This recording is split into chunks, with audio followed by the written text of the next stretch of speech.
There are 7.1 billion people in our world. We interact with each other, learn from each other, and through these interactions, develop from each other. But what if no development occurs? What if the environment you are placed in yields no results? Today, there are over 13 million orphans in the world, and the number of confirmed juvenile inmates remains undocumented. Many of these children, orphans and juveniles who are institutionalized, are placed in conditions that do not promote a healthy learning environment. Meet Rohan. He's a victim of juvenile recidivism. He represents the rising problem of children who are behind bars. But he doesn't have to.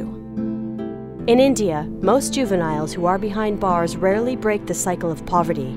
Once released, they commit more crimes and are again incarcerated. Uplift Humanity is trying to help kids like Rohan who have been caught in this vicious cycle of recidivism.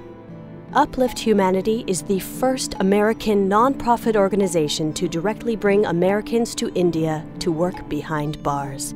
We believe that every child, no matter what background he or she is from, deserves the right of education. Because education is not a privilege, it's a right. You know, what's important to understand is these children didn't choose lives of theory or crime. It's more complicated than that. They were born into these families, into these circumstances that led them to crime. As an advisor working with these children, I gain a much deeper understanding of who they are and where they're coming from. There's no question about it. What these kids have done is wrong. But once you get a deeper understanding, you realize that education can do wonders in intercepting this cycle.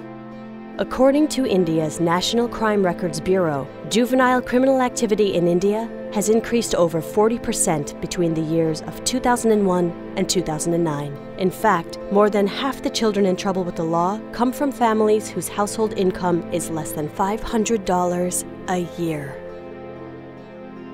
Under Indian law, the maximum penalty allowed for a juvenile offender is only 3 years. What happens in this case is juveniles commit a crime, come to the facility, and then are released and perform the same crime again. Putting these kids into prisons with professional criminals will hinder any possibility of reform. But what the study highlights is that a large number of children in India struggle to survive, let alone have access to education and other welfare measures. When these children don't attend any school, they end up being trafficked or pushed into illegal works, such as terrorism, prostitution, militancy, while others are forced into child labor. That is why Uplift Humanity is trying to reform these children. For me, it's embarrassing. It's embarrassing to know that society simply ostracizes these kids for being institutionalized. We think these kids are just bad, but when our volunteers walk out of these facilities each and every day, they learn so much more about them. They learn about how complicated and intricate their lives actually are. And what's worse is that the conditions that juveniles face behind bars are self-destructive. It's not an environment that promotes good learning, and it certainly doesn't improve self-awareness. On the first day, one of my kids, Rahul, he would not open his mouth at all. We asked him what his name was. That's the only question he would answer.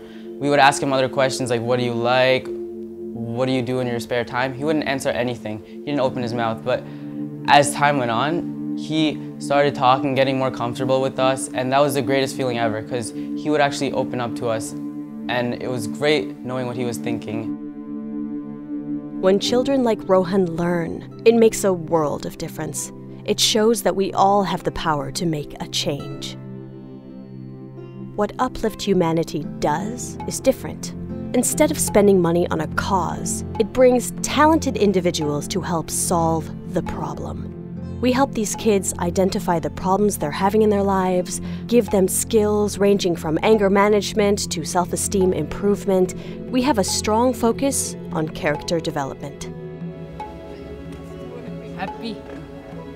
Yeah. We're teaching life skills, which arguably is more important than English reading and writing. These are skills that these kids will use no matter what. We had this one girl in my group, her name was Suhani. She, at first, the very first couple of days of the Uplift Humanity program, she was very in the corner, kind of quiet, didn't really talk very much, didn't interact with the other orphans that were in our group.